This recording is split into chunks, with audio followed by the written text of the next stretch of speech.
Mengambil uang negara korupsi itu kata yang baru keturutan nafsu nih. Enak punya uang banyak, mengenakkan. Tapi kata yang sudah ketangkep menyakitkan. Nah faktanya korupsi itu dihisap sampai akhirat. Statusnya itu menyakitkan apa mengenakkan? Menyakitkan. Andai kan orang menstatuskan korupsi menyakitkan, maka akan menjauhi korupsi. Makanya semua kesalahan itu dimulai dari salah memberi nama. Ini penting saya utarakan supaya kamu kalau menafsirkan Quran itu nanti terus benar. Bismillahirrahmanirrahim. Allahumma sholli wa sallim ala sayyidina Muhammadin wa ala alihi washabihi ajmain. Nama ba'du.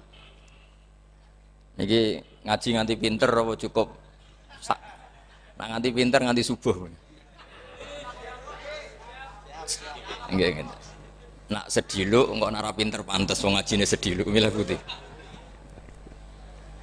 Ngantos subuh nggih, tapi langsung pinter. Dados termasuk dosane jenengan sedanten niku senengane cerita Nabi Adam. Nabi Adam mbok critakno dosane, mulane do kualat. Wong nyeritakno bapake kok nyeritakno napa? Dosane. Mulane kata kiai kualat, wong bapake kok diler-ler napa? Dosane. Mulane nak cerita Nabi Adam niki kedah sempurna. Terus niki kula cicil juz tunggal napa wa 'allama Adamal napa? Asma.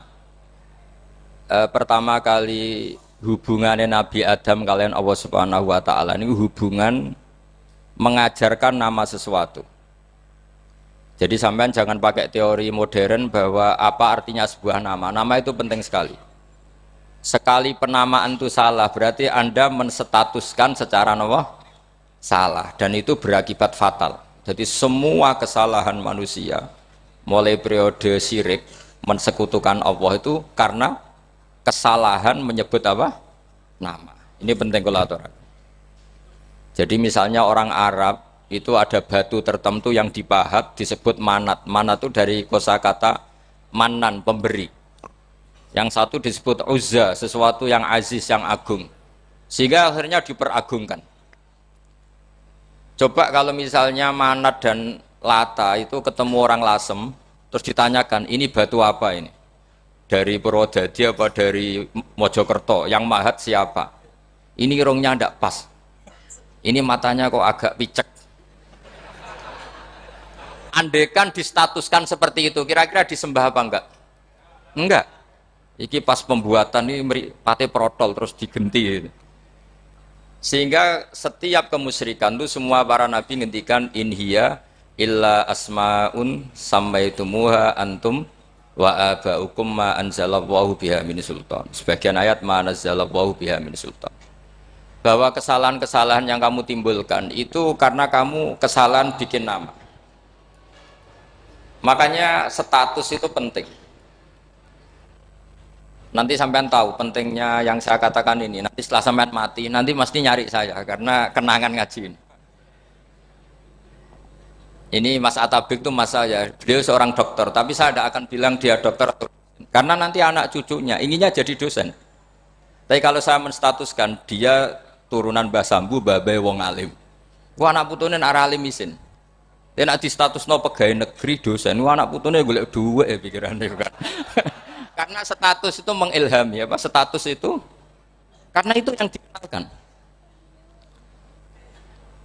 Makanya ini penting.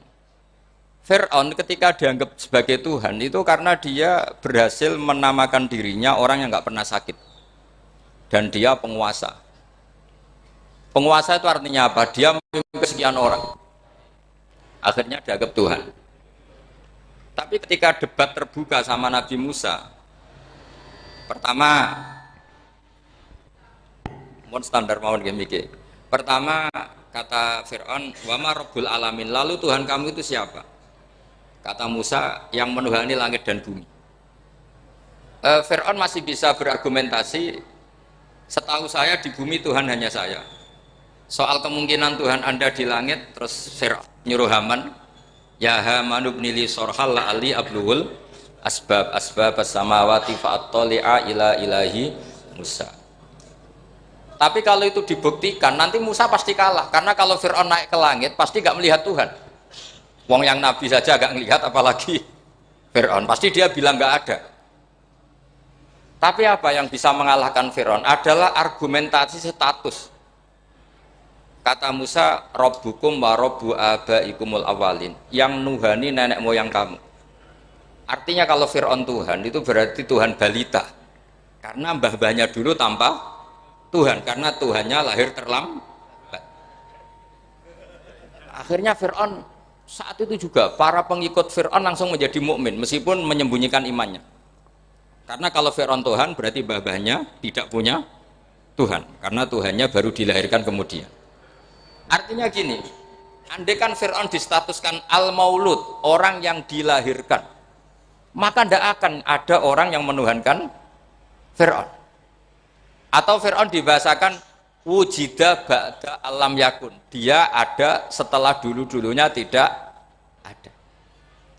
Apapun hebatnya Donald Trump, apapun hebatnya Cleopatra, apa Fir'aun, semuanya itu wujidu ba'da alam yakun, mereka ada dari tidak ada. Yang seperti ini pasti tidak Tuhan. Makanya Allah mengenalkan manusia itu sederhana supaya tidak pernah jadi Tuhan. Hal ata alal insani khinum minad dahri lam yakun syai'am mazkura. Manusia itu siapa? Ya manusia itu makhluk yang ada dari tidak ada. Dengan status itu nggak mungkin kamu tuhankan. Ini penting saya utarakan. Jadi buah gerakan Allah itu pasti dimulai salah penamaan.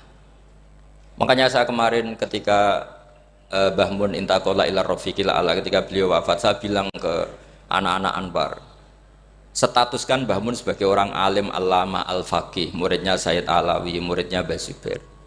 Sekali Anda menstatuskan beliau orang besar, tepaan santri sing mau luhur kepengin ditiru besar itu. Nah, niru besar itu terus ono santri mau ita itu tok ngerasa gede repot.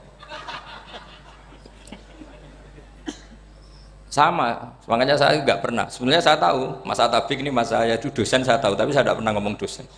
Kalau anak-anak era menjadi wong alim, menjadi dosen malah langsung berarti wong alim, malah celokom. Jadi karena salah status itu nanti panjang, akibatnya itu panjang.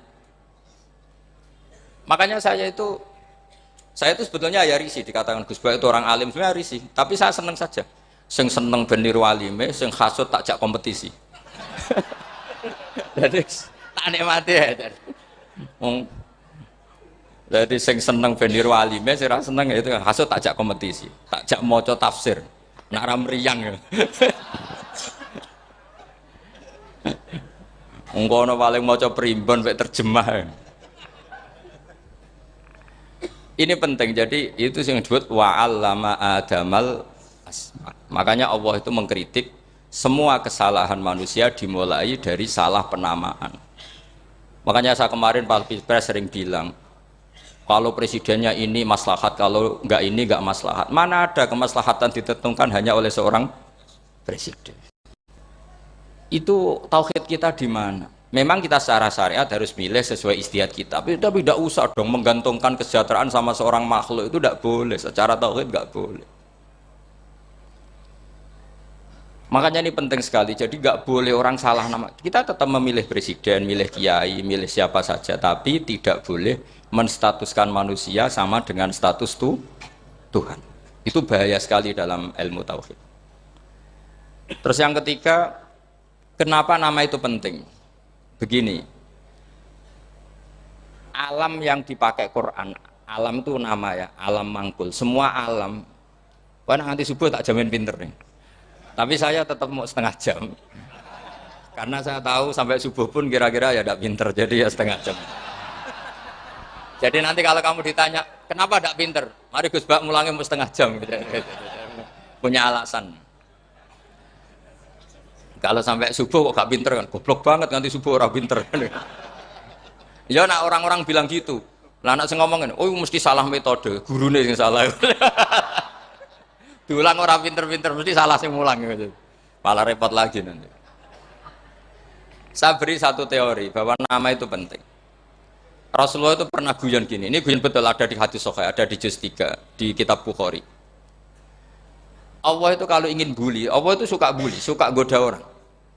Kalau ingin bully orang kafir itu menamakan kekasihnya namanya Muhammad.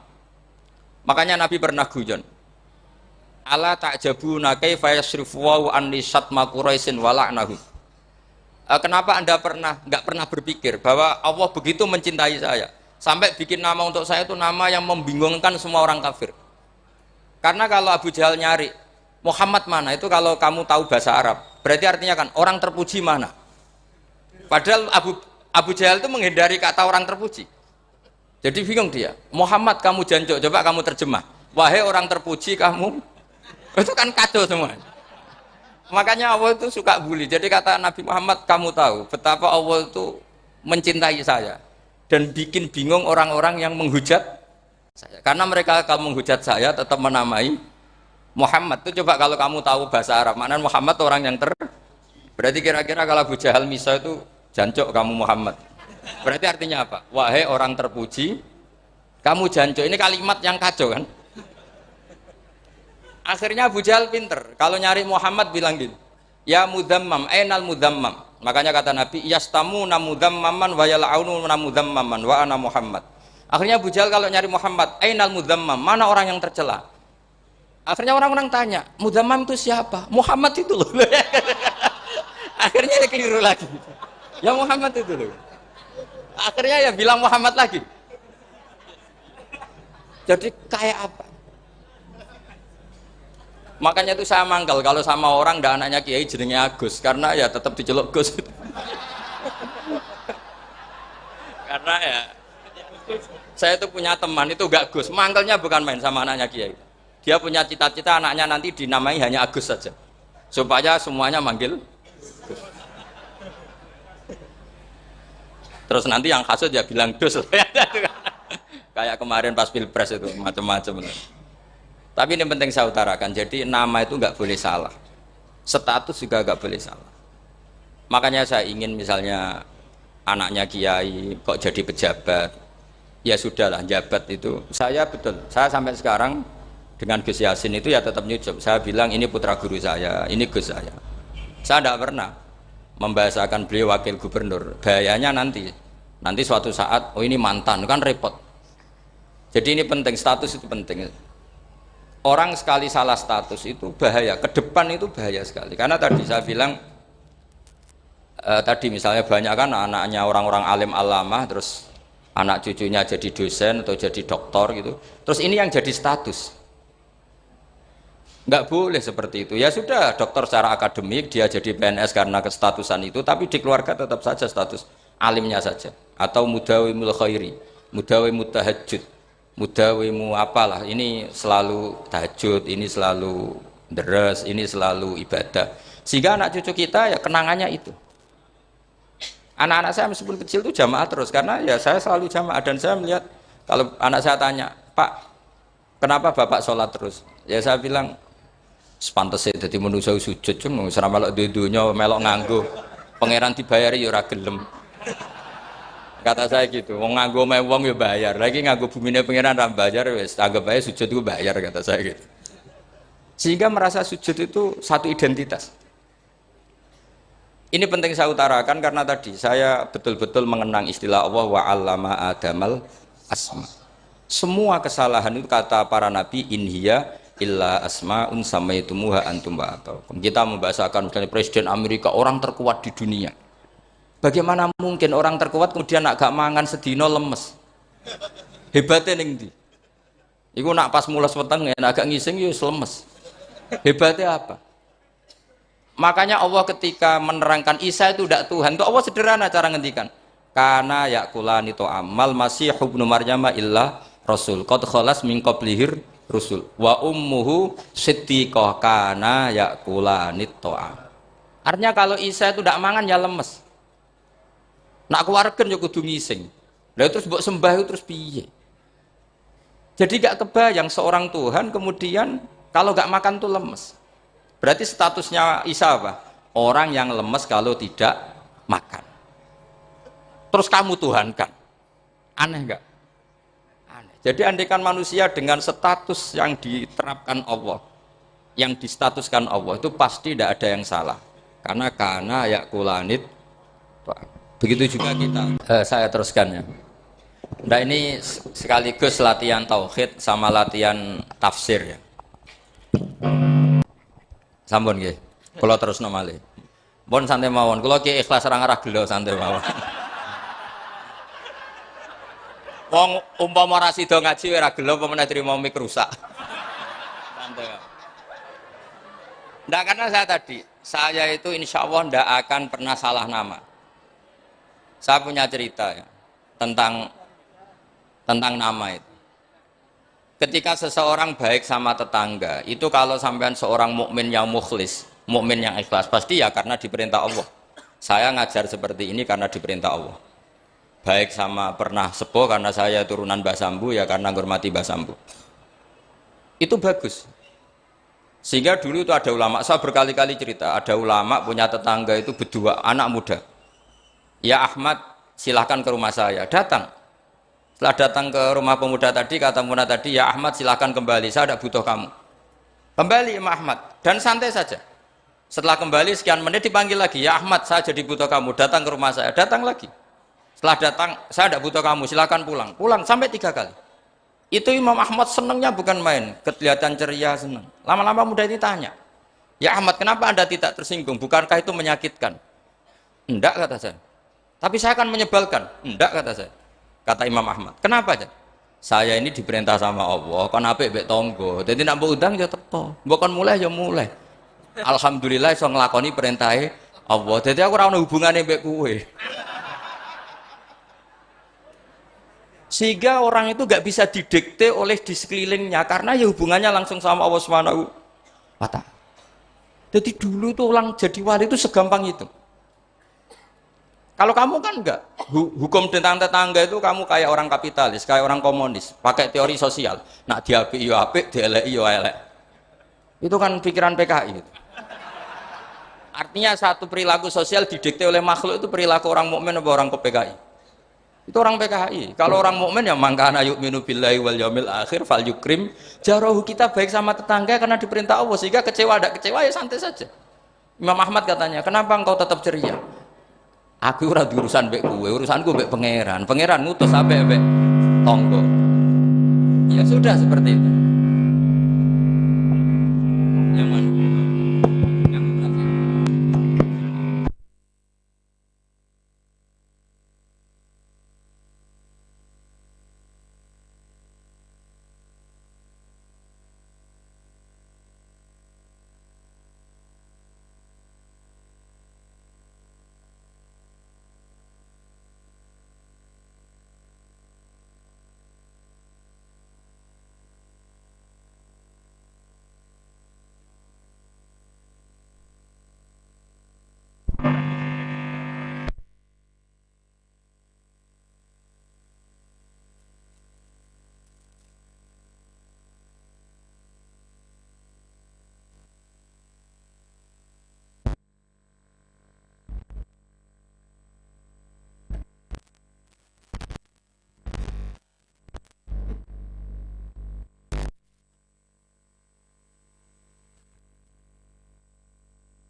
Saya ulang lagi ya, dados tentang napa wa 'allama adamal asma. Jadi andaikan seorang manusia melakukan kebaikan karena dia makmur, amarahu wa. Kita diperintahkan Allah baik sama tetangga. Ya bahasanya tetap seperti itu.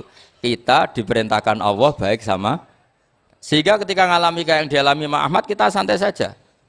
Ketika kita datang bi amrillah, ketika kembali ya bi amrillah, sehingga ya sudah kita dapat pahala. Tapi kalau kamu kedikte secara sosial, maka kamu akan menjadi orang murahan, yaitu seorang ulama didikte oleh anak muda yang kampungan. Justru kita kalah kan, kita kampungan sekali karena kita ulama senengnya kalau disenengkan orang, mangkelnya kalau dimangkelkan orang. Artinya apa? Kamu didikte makhluk. Itu kerennya di mana coba? Kerennya di mana? Enggak ada sama sekali. Apalagi yang dikte trimo canom sing goblok, sing desa. Kamu seorang ulama besar.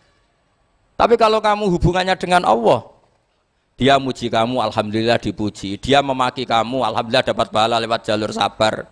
Kan santai saja. Sehingga saya berkali-kali bilang, setan itu untungnya tidak pernah ngaji saya. Kalau ngaji dia pasti ngerusak metode, merubah metode. Tapi saya tadi berdoa supaya ngaji ini nggak didengar setan. Setan itu ya goblok betul. Setan itu kan suka ya kalau anaknya kiai, cucu kiai dibikin konflik. Dia ngiranya dengan konflik pondok itu tidak solid. Ternyata enggak. Misalnya Mas Atabek konflik sama keluarga, Bani Lasem, terus ada yang minggat ke Papua kemana-mana. Namanya turunan kiai di mana-mana tetap bikin pondok, bikin masjid. Yang dulu masjid hanya ada di Lasem, barokahnya tukaran ada di mana-mana. Lah itu namanya setan, salah perhitungan apa? Makanya gobloknya dia itu udah ngaji saya. Kalau ngaji tak kasih tahu itu bahaya itu.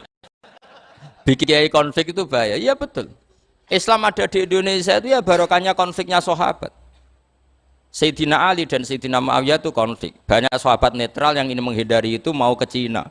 Di Selat Malaka sebagian terdampar, terus ada yang ke Aceh, ada yang ke Sumatera. Namanya Syekh Baros, itu muridnya Sayyidina Ali. Makanya awal Islam di Indonesia dimulai Syekh Yusuf Baros itu. Kalau Timur Tengah nggak ada tukaran, itu tidak ada Islam menyebar kemana-mana. Nah setan ngiranya kalau sahabat tukaran itu nanti kacau. Ternyata enggak, malah Islam menyebar kemana-mana, barokahnya tukaran. Dulu Solo karena konflik ya banyak ulama yang ke Lasem kemana-mana, gara-gara Solo nggak kondusif. Akhirnya kayaknya keduman basambu, keduman macam-macam. Sedungak mawon kiai tukaran terus betul apa-apa. Yang penting ora bacok-bacokan, rasanan-santetan wis. Pokoknya rasan-rasanan, ringan, ya sudah itu bagus. Memang Allah bikin seperti itu. Tidak apa-apa. Kata Allah wala yazaluna mukhtalifina illa man rahima rabbuk. Kata Allah walidzalika khalaqahum. Ikhtilaf itu barokahnya Masya Allah. Kalau saya setuju pendapatnya Mas Atabek, saya jadi dosen. Nanti yang ngaji tafsir siapa? Tapi kalau dia setuju saya, dia jadi ahli tafsir, yang jadi PNS siapa? Ya sudah, barokahnya khilaf. Dia jadi PNS, dia dapat gaji. Tapi gaji itu bisa dihitung. Kalau naik harus tambah prestasi. Kalau saya kiai min haitsu la yahtasib, pasti cepat kaya saya. Karena rezekinya kiai itu tanpa batas. Makanya haji saya itu plus. Saya itu tidak kaya, tapi haji saya haji plus. Masa tapi paling reguler. Karena rezekinya kiai itu min haitsu la yahtasib. Makanya saya pernah disoal sama teman-teman dosen di UI. Bapak kok berani pulang ke Rembang? Kiai itu kan rezekinya agak jelas. Kata saya justru agak jelas itu bagus. Kalau sampean kan konsisten segitu nilainya, kalau saya enggak, kata saya. Jadi tak nikmati saja. Karena saya hamba Allah, bukan hamba negara. Kalau hamba Allah ya gaji Allah, kalau hamba negara ya negara itu, negara sama Allah kayak mana? Allah ya sudah pinter berarti, sudah. Jadi jangan pernah kita ini salah nama, kalau salah nama itu bisa panjang. Makanya ada wali itu kalau dongo itu rontok kriminal, tapi malah pangeran seneng. Sampai dalam riwayat itu innahu yudhikuni al yauma salasa marat. Wali itu bisa menertawakan saya 3 kali. Itu kata Allah. Itu kalau dongo itu agak kriminal, tapi mesti mustajab. Tapi kalau kamu niru sudah tidak mustajab, karena ini KW, copy paste. Itu kalau dia datang ke Raudhah itu bilang gini wali tadi, ya Allah, saya ingin jadi orang baik. Jika engkau turuti doa saya, maka surra habibuk. Kekasihmu ini menjadi senang. Tapi jika saya jadi orang jelek, surra aduwuk, yang senang itu iblis. Sekarang milih mana jenengan? Menyenangkan kekasih kamu atau menyenangkan musuh kamu? Itu cuma riwayat. Terus kata Allah bilang ke Nabi Muhammad, karena wali kan ada alam roh. Wis kandhani wis mustajab, coba lain itu kayak gue. Segampang itu wali punya hubungan. Saya ulang lagi ya, tapi jangan ditiru. Karena kamu tidak wali, nanti setelah wali niru gak apa-apa. Ya Allah, saya ini ingin jadi orang baik. Kalau saya jadi orang baik, maka surra habibuk, kekasihmu menjadi senang. Kalau saya jadi orang buruk, surra aduwuk, musuh kamu menjadi senang. Tinggal engkau lah sekarang sebagai Tuhan, senang menyenangkan kekasih kamu, menyenangkan musuh kamu. Ya tentu Allah pilihannya kan senang menyenangkan kekasihnya. Terus kata Allah, sudah sampai situ aja doanya, jangan panjang-panjang, baca-baca malah repot. Semudah itu mereka hubungan dengan Allah Subhanahu wa taala karena mereka tidak pernah salah nama. Kalau kita kan enggak. Kita tidak mesti walinya, tidak mesti istiqomahnya, kiai saja karena diangkat MUI, bukan karena kiai betul. atau diangkat di struktur kepengurusan NU. Terus doa pakai namanya sendiri, ya Allah saya ini ngitmai agama sudah lama, mbok ya Allah saya ini jadi gini-gini. Status kamu itu belum ada di arsy. Ini penting saya utarakan, jadi nama status itu penting sekali. Sehingga semua kesalahan saya ulang lagi itu karena status. Ini penting saya utarakan karena sekarang itu banyak nama itu disepelekan. Saya itu sering sinau kamus, jadi saya termasuk menekuni tafsir itu diantaranya menekuni kamus. Saya punya kamus banyak, mulai yang dikarang orang setengah kafir, munjid itu kan, kafir tapi setengah. Karena timnya banyak yang muslim juga. Ada yang virus abadi, macam-macam. Yang saya kenang dari kamus, diantara kamus yang saya kenang tentu miliknya Said Zabidi, kamus Mukhid itu. Ada kamus milik saya namanya Mukhtarus Sikhah, itu dikarang oleh orang alim. Itu bilang begini, sama tak bedai sekarang. Lafat ilah itu maknanya apa? Tuhan kan? Tasniahnya apa? Dia bilang isim ini tidak punya tasniah. Dia bilang ilah. Normalnya tasniahnya ilahani. Jam'anya taksir alihah. Tapi kata dia nggak boleh. Lughat seperti itu nggak boleh. Karena kullusmin harus yadullu ala aini musammahu. Ilah itu nama tunggal untuk Allah. Sehingga karena Allah itu tunggal, gak boleh ada tasniahnya ilahani. Karena kalau ilahani berarti kamu nerjemah apa?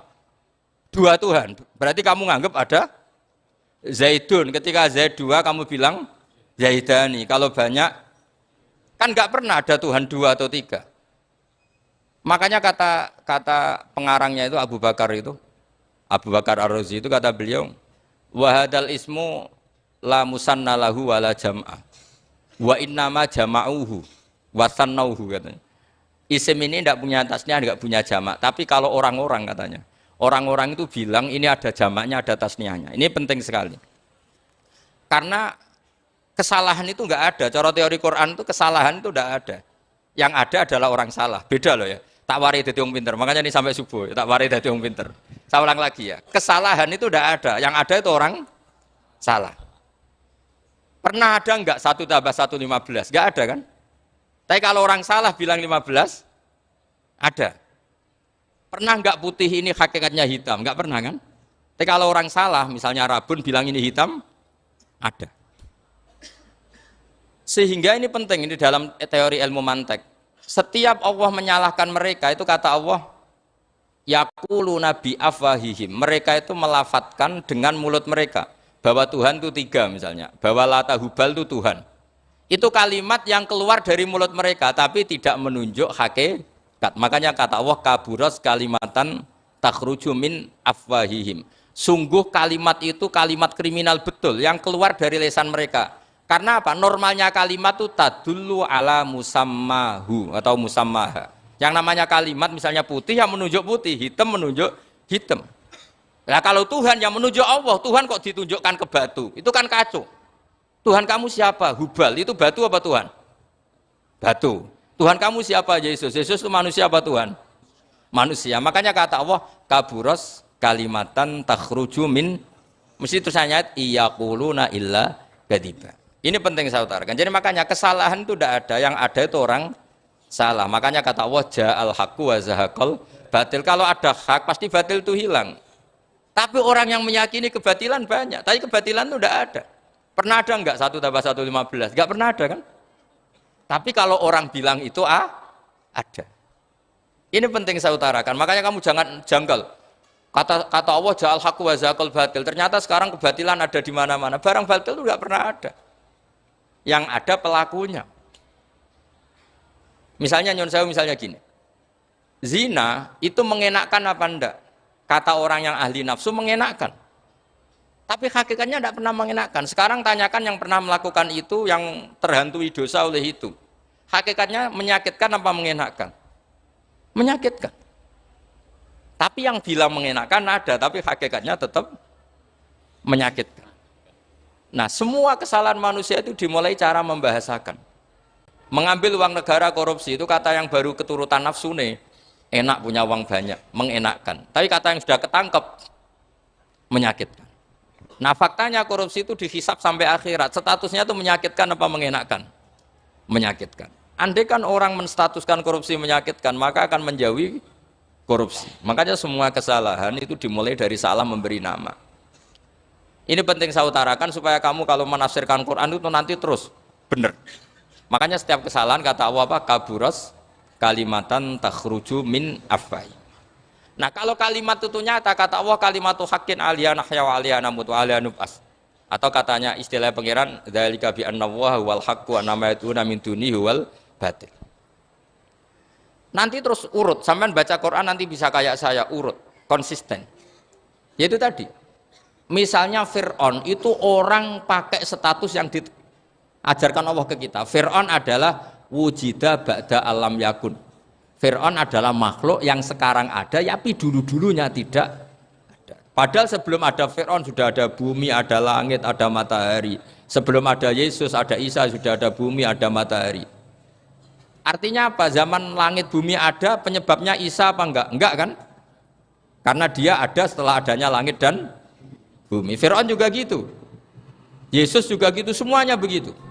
Makanya Allah mengajari kita apa? Hal ata alal insani hinum minad dahri lam yakun syai'am madhkura. Katakan manusia itu siapa? Manusia adalah makhluk wujud yang dulu tidak. Sekarang banyak enggak orang yang sudah kaya sebelum Pak Jokowi jadi presiden, sebelum Pak SBY jadi presiden, sebelum Pak Karno jadi presiden? Banyak enggak yang sudah kaya sebelum? Banyak kan? Artinya yang mengkayakan itu presiden Pak Allah. Allah. Sekarang kamu miskin, kamu enggak bisa nyalahkan Pak Jokowi. Sebelum Pak Jokowi presiden kamu sudah miskin. Ya, artinya yang memiskinkan itu presiden apa takdir? Takdir. Makanya wa anna ila rabbikal muntaha wa annahu adhaka wa abka wa annahu amata wa ahya wa annahu khalaqaz zawjaini dzakara wal unsa. Jadi kita miskin ya karena kehendak Allah, kita kaya kan semua itu karena Allah. Tapi kita terjebak hukum modern. Nak presiden iki sejahtera, anak iki ora. Ya mungkin secara bahasa syariat mungkin ada benarnya, tapi kita-kita ini kan dilatih ilmu hakikat. Tak ulang malam 13 Dzulhijjah masuk ilmu cek syariat tok. Oh gak pinter-pinter banget cek gobloke kan gitu. Daftar wali kok ilmune ngono iku ora iso. Ini penting saya utarakan. Jadi saya ulang lagi. Makanya di Quran itu ilmu tertinggi diantaranya menurut orang tasawuf qulillah tsumma dzarhum fi khaudihim. Saya itu gak pernah takut mati meskipun saya masih muda. Karena saya bayangkan mati itu ya baik-baik saja. Ketika saya hidup ya gak tahu cara ngelola nyawa saya, kenapa kok gak pergi. Kamu tahu caranya ngelola nyawa kamu. Kok nggak mati sekarang? Nggak tahu kan? Tahu-tahu masih hidup kan? Tahu-tahu diutang, semacam-macam lah. Sebetulnya kita zaman hidup pun nggak tahu cara ngelola nyawa kita, cara kerja jantung kita, cara kerja paru-paru kita. Nanti setelah kita mati pun nggak tahu caranya hidup ketika kita. Tapi anehnya kita, mosok manusia sudah dilemah iso hidup lagi. Memangnya kita sekarang bisa hidup karena kita tahu-tahu ya hidup. Ditakdir anak yang melarat, pese elek. Orang lain ditakdir anak Kiai Gus Mulyo. Kita kan tidak pernah bisa milih bapak itu ora iso. Ngerti-ngerti anak Karmen, anak Karlan itu sudah gak tahu. Artinya gini ya, sudah ya Allah ketika saya hidup ya tidak tahu kenapa saya hidup, pasti Engkau yang menghidupkan. Ketika saya mati juga gak tahu kenapa saya mati, pasti Engkau yang menghidupkan dan mematikan. Maka saya akan baik-baik saja di akhirat karena ketika di dunia Tuhannya yang Engkau, ketika di akhirat Tuhannya dan sifat Engkau tidak akan rubah, tetap Arhamur Rahimin. Makanya dulu wali-wali itu kalau mau mati ya santai aja. Said Umar bin Abdul Aziz itu ulama-ulama dulu kalau mau meninggal itu kalau keluarganya nangis marah besar. Memangnya mau kemana kamu nangisin saya? Lah kamu kan mau mati. Memangnya mau kemana kalau mati? Ya kembali ke Allah. Ya susahnya apa? Di dunia ya milik Allah, di akhirat milik Allah. Inna sholati wa nusuki wa mahyaya wa mamati lillahi rabbil. Yang aneh sampai harus melarat orang wani mati. Wah aneh tenan. Ya karena sampean tahu mungkin di akhirat lebih miskin lagi kan. Terus repot terus. Coba kalau dari awal kita menstatuskan diri kita biadillah, inna sholati wa nusuki wa mahyaya wa mamati. Tapi kamu salah status. Mengatakan kehidupan adalah momen untuk mencari kesejahteraan. Kehidupan adalah momen untuk cari karir. Kamu mensifati kehidupan secara salah. Jika kamu terjebak nyari karir, nyari kaya. Coba kalau kamu pakai mazhabnya Sufi, kehidupan adalah pemberian dari Allah untuk kembali kepada Allah. Kematian ya seperti itu. Akhirnya ya santai saja. Inna sholati wa nusuki wa mahyaya wa mamati lillahi rabbil alamin. Istri juga gitu. Saya itu tidak sombong. Saya itu mulai nikah sampai sekarang itu hampir gak pernah tukaran sama istri. Sama istri saya itu sering bilang gini, Gus kali-kali kalau saya ngamuk itu diwales, dilawan. supaya saya punya musuh katanya. Betul ya? Ya saya bilang gini, Allah itu maha baik sama saya. Ketika harmonis, ganjaran saya ya lewat harmonis itu. Sehingga saya ngasih uang, menyenangkan Anda. Ketika Anda marah, ganjaran saya lewat sabar.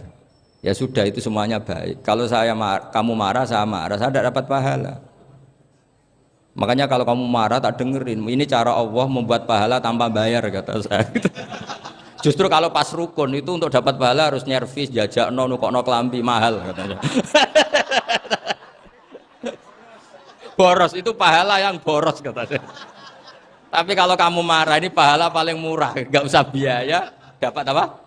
Pahala, cukup sabar. Lu itu kalau terlatih lama-lama dapat ya biasa saja. Ulama dulu seperti itu semua. Imam Syafi'i itu pernah ada orang baik sekali sama beliau. Orangnya itu munafik padahal. Tapi kalau setelah keluar dari Imam Syafi'i dia memaki-maki Imam Syafi'i. Suatu saat beliau dikasih tahu, orang yang tadi muji-muji jenengan itu di luar maki-maki jenengan. Imam Syafi'i itu guyu. Guyu sebenarnya bukan alhamdulillah. Muridnya kan janggal. Ini dikasih tahu gitu. Alhamdulillah, alhamdulillah. Kenapa Imam Syafi'i dia kan di luar maki-maki jenengan? Berarti aku wong wibawa ning ngarepku rawani. Ya jadi dianggap enteng saja melihat. Berarti aku wong wibawa ning ngarepku ora wani. Ya sudah. Terus ketika ditanya, tapi itu kan bahaya bagi Anda karena memfitnah Anda gini-gini. Kata beliau, zaka Allah. Yang kritiknya bahaya itu hanya Allah Ta'ala. Yang lainnya enggak bahaya. Karena ini makhluk dhaif, enggak penting. Loh kamu sampai tersisa dikritik orang karena kamu nganggap makhluk itu penting. Ini gobloknya sampean. Goblok segoblok-gobloknya itu. Coba kalau kamu mensatukan makhluk tetap makhluk, kritiknya enggak penting. Selesai kan? Selesai enggak? Ini problem Anda ada wali itu, kalau dikritik ya susah. Makanya ada wali itu problem menurut saya. Makanya saya enggak ingin enggak jadi wali itu kan. Karena hanya wali yang hidupnya itu la khaufun alaihim walahum yahzanun. Orang dulu tuh semudah itu hidup. Gampang sekali. Dulu ceritanya di antara ceritanya manakibnya Sayyid Ja'far Shadiq itu, kalau ada orang memaki-maki dia itu dikirimi hadiah. Kenapa ya? Karena kebaikan kamu telah kamu berikan kepada saya, ini hadiahnya. Sampai malu yang kritik itu. Kan kalau orang ngerasani itu kan kebaikannya dikasihkan sama yang dirasani. Lah kamu kan ngajinya seperti itu, tapi dirasani kok susah. Harusnya kan kasih aja, ditransferi saja. Alhamdulillah. Ya karena kita salah menamain tadi. Sing ngrasani pembenci, pembenci itu bahaya. Sehingga kamu mereaksi secara serius. Coba kalau kamu pakai hukumnya Allah dan Rasul, pembenci itu pemberi kebaikan. Istri marah adalah pemberi kebaikan. Ada yang berani mulai meraktekannya? Latih begitu terus. Insya Allah nanti hidup kamu barokah. Itu disebut wa'allama adamal asma. Dan itu yang diajarkan Rasulullah. Rasulullah itu kalau ngajarkan hidup itu gampang sekali. Allahumma ja'alil hayata ziyadatan li fi kulli khairin wal mauta rohatan li min kulli syarrin. Jadi kalau kita hidup anggap saja peluang untuk nambah kebaikan. Kalau kita mati anggap saja akhir dari semua potensi kejahatan kita. Anda sekarang mungkin tidak zina tapi potensi zina. Anda sekarang tidak korupsi, potensi korupsi. Anda sekarang tidak selingkuh, tetap potensi selingkuh. Lah anggap saja kalau mati berarti akhir dari segala potensi itu. Alhamdulillah.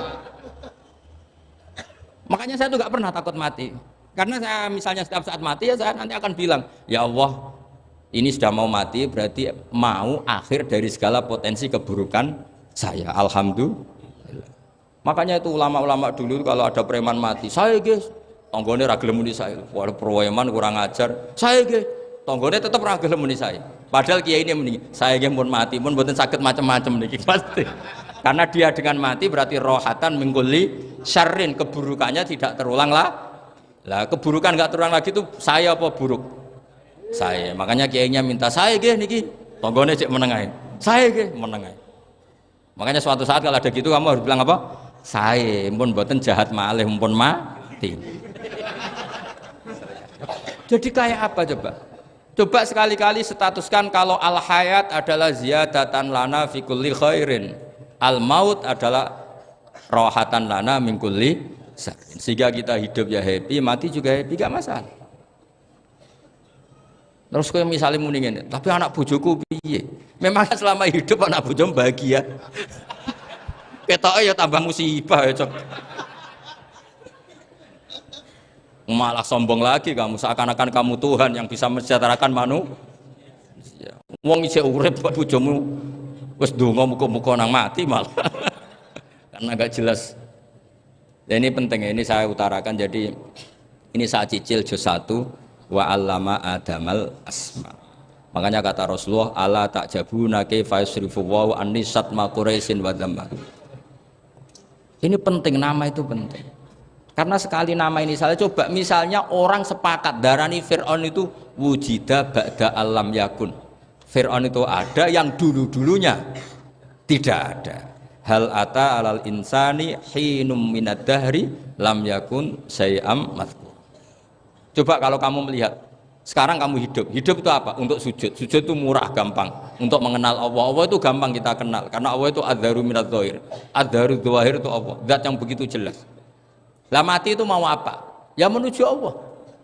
Hidup menyaksikan Allah, mati menyaksikan Allah, itu nyaman. Yang menjadi tidak nyaman karena kamu salah bikin status.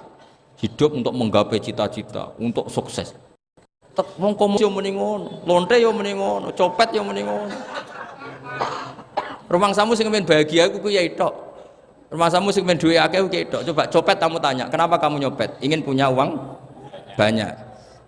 Terus kiai tak kok sering dakwah kena opo? Repot tuh. Nak jawabe ngono maksudnya.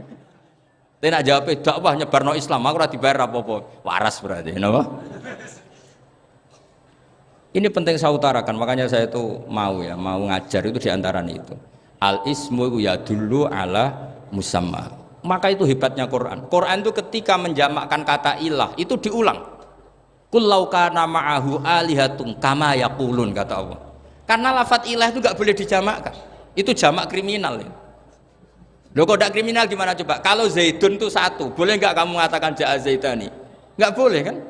Kalau Zaidun satu, boleh enggak kamu mengatakan ja'a Zaiduna? Enggak boleh kan? Sama ilah itu satu apa dua? Satu. Boleh enggak kamu katakan ilahani, dua Tuhan? Enggak boleh. Makanya Allah kalau mengatakan alihah itu qul law kana ma'ahu alihah, andekan, lau itu andekan. Itu aja masih ditututi kama yaqulun, sebagaimana mereka katakan. Karena lafadz ilah itu tidak pernah punya jamak alihah. Makanya Allah mengatakan qul law kana ma'ahu alihah, masih ditambahi kama yaqulun, tapi itu kata mereka, kira-kira gitu. Maka kenangan saya sama Mbak Turehan, saya ini masih pernah cucu sama Mbak Turehan karena saya mbah saya kandung namanya Fatimah, itu abahnya itu orang sini, Fakhriyas itu. Ibunya itu orang Kudus, makanya saya ini ya turunan Kudus, turunan Nasr. Itu kalau Batu Rehan, kalau hari kematian Yesus, itu kan ditulis hari wafatnya Yesus. Batu Rehan kan tentu meyakini Yesus itu Isa itu tidak mati tapi makanya di kalender Kudus sampai lihat itu kan, matinya Sibeh Isa kan ada dalam kurung Sibeh Isa. Jadi yang mati itu Sibeh Isa. Karena kalau yang mati Isa kan menyalahi Quran, wa ma qataluhu wa ma sholabuhu walakin subyalah. Maka ditulis kematian Sibeh Isa. Hanya Almanak Kudus, yang lainnya enggak karena sudah ikut bahasa nasional. Saya pernah agak bantah dulu, saya masih muda. Mbok ditulis gini saja, kematian Yesus dalam kurung katanya. Jadi ono-ono ae. Karena saya ini teori Quran. Quran itu kalau ada bahasa salah, itu diulang. Qul law kana ma'ahu alihatun kama yaqulu. Karena enggak benar, jamak alihah itu enggak benar. Bagaimana mungkin sesuatu yang satu dijamakkan? Coba kamu bisa mengatakan Zaiduna karena Zaidnya banyak. Kamu punya tamu rojulun. Kalau orang banyak rijalun. Kamu melihat satu masjid, masjidun. Kalau masjid banyak, masajid. Masalahnya Tuhan itu enggak pernah banyak, mau satu. Makanya itu hebatnya kamus-kamus yang dikarang orang alim. Tasniahnya ilahun itu lam yujad katanya. Tapi wajaduhu wasamauhu. Tasniah ini enggak ada secara hakikat, tapi mereka ada yang menjamakkan, yaitu mereka-mereka yang salah. Makanya tadi dalam ilmu mantek, kesalahan itu tidak pernah ada, yang ada adalah orang yang salah. Paham? Jadi kesalahan itu tidak pernah ada, yang ada adalah orang yang satu tambah satu pasti dua, nggak mungkin empat nggak ada, 5 nggak ada, tapi orang jawab salah banyak. Nah, itu namanya ilmu. Ya, makanya yang namanya ismu itu mesti ya dulu ala musamma. Andai kan orang mengatakan Lata Uzza, ini batu yang dipahat oleh si A. Dulu pesennya di Muntilan, batunya dari Mojokerto. Dulu pas bikin tangannya protol terus disemen, dilakban. Bisa nggak jadi Tuhan kalau dengan status seperti itu?